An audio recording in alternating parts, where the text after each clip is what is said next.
Alors, le résultat d'apprentissage aujourd'hui était d'apprendre à dériver un quotient. Alors, si on regarde ici, euh, on dit que l'équation suivante, V de t est égal à 5000 plus 6t divisé par 1 plus 0,04 t représente la valeur en dollars d'une automobile neuve t années après son achat. Donc, ici, je mentionne ici qu'on a de la difficulté à trouver ces types de dérivés-là parce que ce n'est pas un produit, ce n'est pas une dérivation en chaîne, donc ça nous donne des mots de tête. Et moi, personnellement, la seule chose que je peux vous recommander, c'est de le traiter comme un produit parce que dans le fond, euh, il y a d'autres façons de dériver des quotients. Je vais vous montrer l'équation vite faite.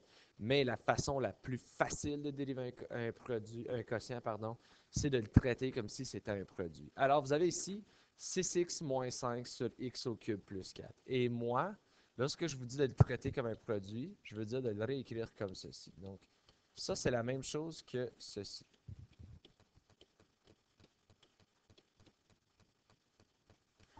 Alors maintenant, en faisant ceci, je viens de créer une dérivation d'un produit. Alors maintenant, je peux sortir ma règle qui dit que ça, c'est f' de x fois g de x plus f de x fois g' de x. Alors vous voyez comment est-ce que je peux appliquer des concepts que j'ai déjà vus dans cette nouvelle situation. Alors maintenant, ce que je peux faire, c'est que je peux dire, OK, ben mon f de x, c'était 6x moins 5. Donc la dérivée de ceci, ça va être simplement 6. Mon g de x, c'est x au cube plus 4, tout ça exposé en moins 1. Donc là, je vois que c'est une dérivation en chaîne. Alors, je sais que la dérivée, ça va être moins 1 fois x au cube plus 4 exposant moins 2, tout ça, fois 3x au carré. Donc là, encore une fois, g' de h de x, donc ça va être moins x au cube plus 4 exposant moins 2 fois la dérivée de ce qu'il y a à l'intérieur de la parenthèse, qui est 3x au carré. Donc ça me donne moins 3x au carré fois x au cube plus 4 exposant moins 2. Donc, maintenant, je peux écrire ceci dans mon équation. Alors, f', c'est simplement 6 fois g qui était x au cube plus 4 exposant moins 1. Tout ça plus f de x qui était 6x moins 5 fois, là, on s'en va dans.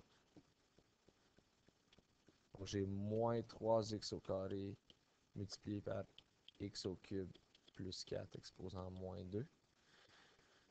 Je peux réorganiser ça un peu plus propre si je le veux. Ça serait comme dire 6 fois x au cube plus 4 exposant moins 1 moins 3x au carré fois 6x moins 5 fois x au cube plus 4 exposant moins 2. Donc, j'ai juste réorganisé mon équation pour que ce soit plus propre.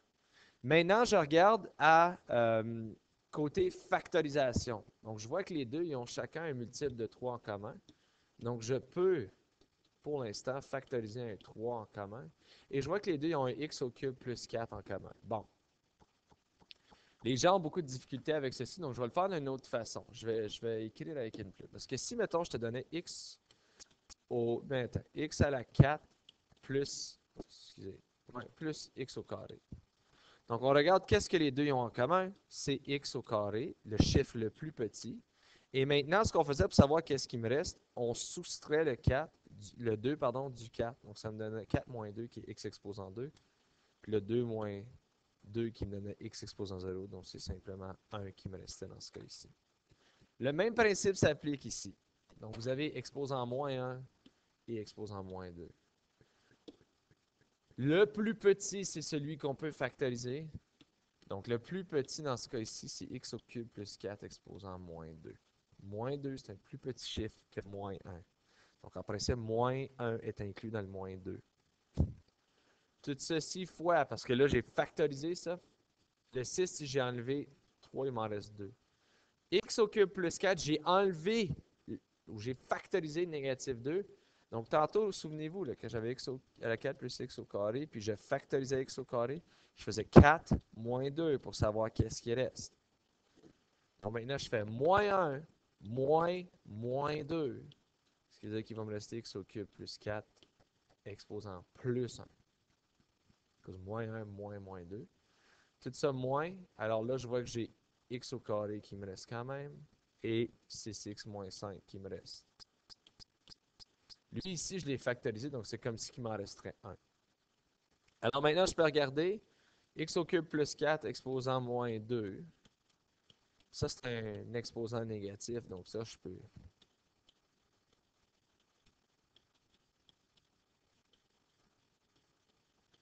le mettre en bas de ma division. Ce qui me donne ceci. Et maintenant, ce que je peux faire, c'est que je peux aller voir s'il y a quoi en haut qui peut être factorisé ou développé. Donc, développer mon haut, ça va me donner 3 fois 2x au cube plus 8 moins 6x au cube. Oui, moins, ou plus, pardon, 5x au carré. Tout ça divisé par x au cube plus 4 exposant 2. Ensuite, je regarde ici, donc 6, 2 moins 6, ça va être moins 4x au cube plus 5x au carré plus 8.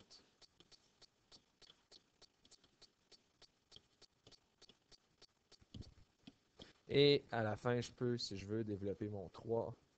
Donc, ça me donnerait moins 12x au cube plus 15x au carré plus 24. Tout ça divisé par x au cube plus 4 exposant 2. Et voilà votre réponse finale. Règle de base, ça c'est la règle de la dérivée du quotient. Et, je la liste ici, là. Je dis que c'est une règle de base parce que il y a plusieurs élèves qui font des erreurs avec ceci. Moi, ce que j'aimerais que vous faites, c'est concentrer sur la dérivée d'un produit. Concentrer sur l'utiliser-là comme un produit, mais que l'exposant est négatif sur celui qui est en bas. Et ça va vous sauver énormément de troubles parce que vous n'avez pas une deuxième loi à apprendre par cœur. Vraiment, c'est la même loi que vous connaissez déjà. Alors, dans ce cas ici, on doit d'abord, ça nous demande également de lister le domaine. On va réécrire l'équation comme on l'a fait tantôt, comme un produit. Donc, comme ça simplifie nos calculs. Donc, ça, c'est comme dire x au carré moins 1 exposant moins 1 demi. Alors, la dérivée de q' de x, je sais que ça va être f' de x fois g de x plus f de x fois g' de x. Je prends le temps de lister mon information. Alors, f de x, c'est x plus 3. Donc, je sais que la dérivée de ça, c'est simplement 1. G de x, c'est x au carré moins exposant moins 1 demi. Donc là, ça va être une dérivation en chaîne. Je dérive l'extérieur ou je dérive le g de h de x en premier. Donc ça, c'est moins 1 demi fois moins h de x qui est x au carré moins 1. Moins 1 demi moins 1, ça me donne moins 3 demi maintenant comme exposant, fois, à l'intérieur de la parenthèse, c'était 2x. Alors là, moi, je vois quand je vais simplifier ceci, 2 divisé par 2, donc ils vont nécessairement s'annuler. Ça me donne moins x fois x au carré moins 1 exposant moins 3 demi, comme dérivée pour g. Donc là, on est en position d'aller trouver c'est quoi q' de x. Alors le f, c'était simplement 1, donc je peux juste garder mon g, x au carré moins 1 exposant moins 1 demi. Tout ça plus, alors f de x, c'était x plus 3 fois, donc j'ai moins x fois x au carré moins 1 exposant moins 3 demi. À ce point-ci, moi, personnellement, j'aime réécrire les choses, les réorganiser un petit peu plus propres. Donc là, qu'est-ce que je fais là? Moins x fois x plus 3 fois x au carré moins 1 exposant moins 3 demi. Alors encore une fois, moins 3 demi maintenant, c'est le facteur commun entre ceci et cela. X au carré moins 1 exposant moins 3 demi. À cause, c'est également l'exposant le plus petit.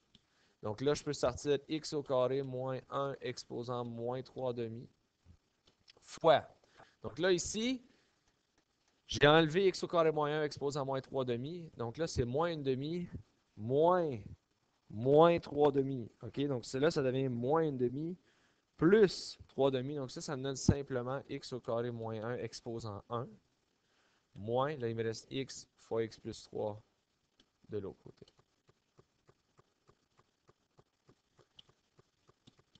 Alors maintenant, je vois que j'ai un exposant négatif, je peux l'envoyer en bas de la parenthèse.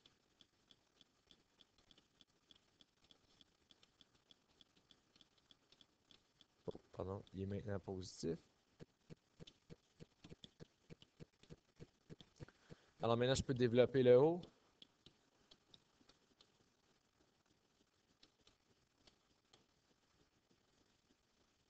Alors, x au carré moins x au carré, ça va nécessairement s'annuler. Et en bas, je vois que ça, c'est la même chose que la racine carrée de x moins x au carré moins tout ça exposant 3. Donc, ma réponse finale, c'est moins 3x moins 1 sur la racine au carré de x au carré moins 1 exposant 3. Et voilà votre réponse finale.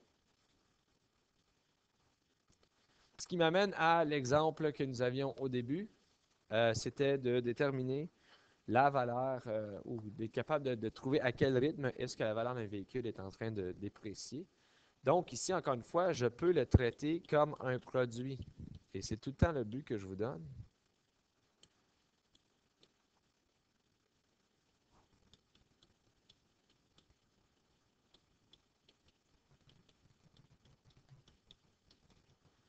Alors, on sait encore une fois que V' de t, c'est F' de t fois G de t plus F de t fois G' de t.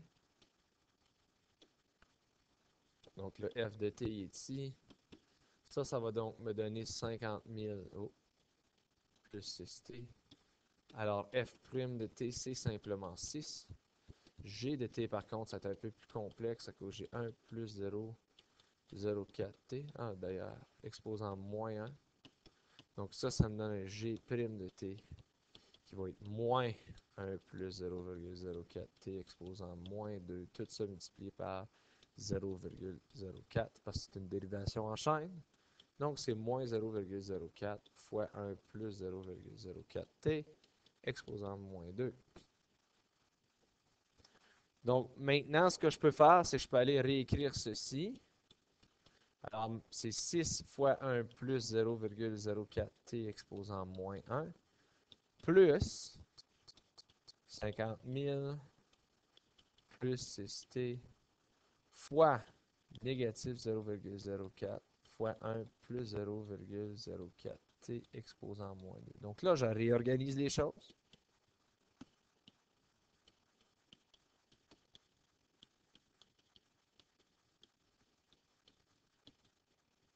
Genre moins 0,04 fois 50 000 plus 6t fois 1 plus 0,04 exposant moins 2. Allez, maintenant le moment de déterminer, OK, est-ce que j'ai des facteurs communs? Effectivement, j'ai le 1 plus 0,04 qui est en commun des deux côtés. Puis le moins 2, c'est le plus petit des deux exposants. Donc maintenant, je peux factoriser 1 plus 0,04t exposant moins 2.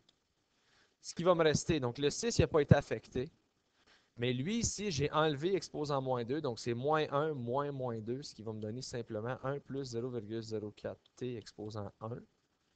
De l'autre côté, le moins 0,04 n'est pas affecté et le 50 000 plus 6t n'est pas affecté.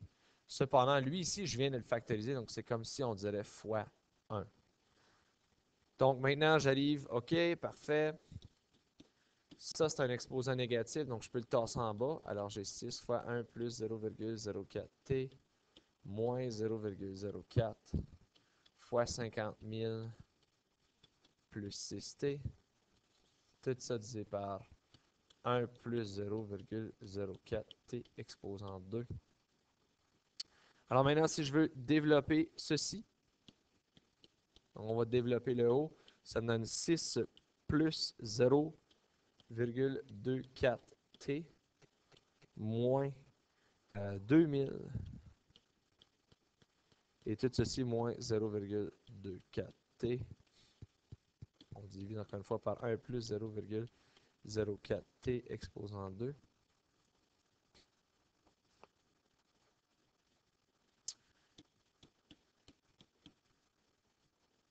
Alors maintenant, si je regarde, maintenant je vois que les 0,024 s'annulent. Alors ceci me donne négatif 1994 divisé par 1 plus 0,04t exposant 2.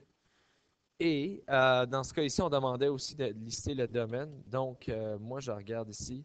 Bon, t, il va faire partie. Donc, si t représente des années uniquement, il va faire partie des nombres naturels. Pas vrai, parce que tu pourrais avoir des diminutions pendant les années. C'est vrai. Donc, on pourrait lister réel dans ce cas ici. Bon. Et pour les restrictions de t, ben, on sait que t, il doit être plus grand ou égal à 0, nécessairement. On ne pourrait pas avoir du temps qui serait négatif. Mais je dois aussi vérifier quand est-ce que je vais avoir une restriction. Donc, je vais vérifier quand est-ce que 0 va être égal à 1 plus 0,04t. Donc, j'aurai nécessairement ici moins 1 sur 0,04 qui serait égal à mon t. Là, moi, je la regarde déjà, puis je vois dès le début que ça va me donner une valeur négative. Donc, je ne m'inquiète pas tellement. Bon, on peut le trouver si vous voulez. Ce serait moins 25 qui serait égal à mon t. Donc, dans ce cas ici, il n'y a pas de rapport avec ma restriction que j'ai déjà listée, que t doit être plus grand ou égal à 0. Pour la prochaine question, on te demande à quel taux ou quel est le taux de variation de la valeur du véhicule. Donc, à quel rythme est-ce que le véhicule il perd ou il gagne de l'argent? À 2 ans, à 5 ans ou à 7 ans. Donc, on va commencer avec V' de 2. Alors, négatif 1994 sur 1 plus 0,04 fois 2, tout ça exposant 2. Donc, ceci va nous donner, c'est quoi le taux de variation à 2 ans? Et ceci va nous donner négatif 1709,53 sous par année. Donc, à 2 ans, il est en train de perdre 1709,53 sous par année. Maintenant, ensuite, à 5 ans, donc V' de 5, ça va me donner négatif 1994 divisé par 1 plus 0,04 fois 5 exposant 2. Et ceci va nous donner négatif 1384,72 $ par année. Donc, on voit que sa dépréciation est quelque peu moins. Et V' de 7, négatif 1994 divisé par 1 plus 0,04 fois 7, tout ça au carré, ça va me donner négatif 1217,4 $ par année. Alors, le raisonnement qu'on peut tirer de ceci, c'est que à mesure que le véhicule avance dans l'âge, le moins vite qu'il va perdre sa valeur. Ce qui est une chose qu'on a remarqué partout et que les gens ne réalisent pas, même moi-même je ne réalise pas, c'est plus économique d'acheter un véhicule usagé ou d'occasion que d'acheter un véhicule neuf. Côté investissement, côté retour sur ce que tu achètes, c'est plus économique de l'acheter usagé ou d'occasion. On s'entend que les garanties, tout ça qui essaie de vous convaincre d'acheter neuf. Mais selon les recherches, ça démontre que c'est plus économique et c'était d'ailleurs plus écologique d'acheter un véhicule usagé puisque ce n'est pas un nouveau véhicule qui a besoin d'être construit à nouveau avec des matériaux. C'est un véhicule qu'on réutilise jusqu'à la fin de ses jours. Donc, ceci met fin à la leçon d'aujourd'hui. Si vous avez des questions, n'hésitez pas à m'envoyer un message sur Remind ou par Edmo.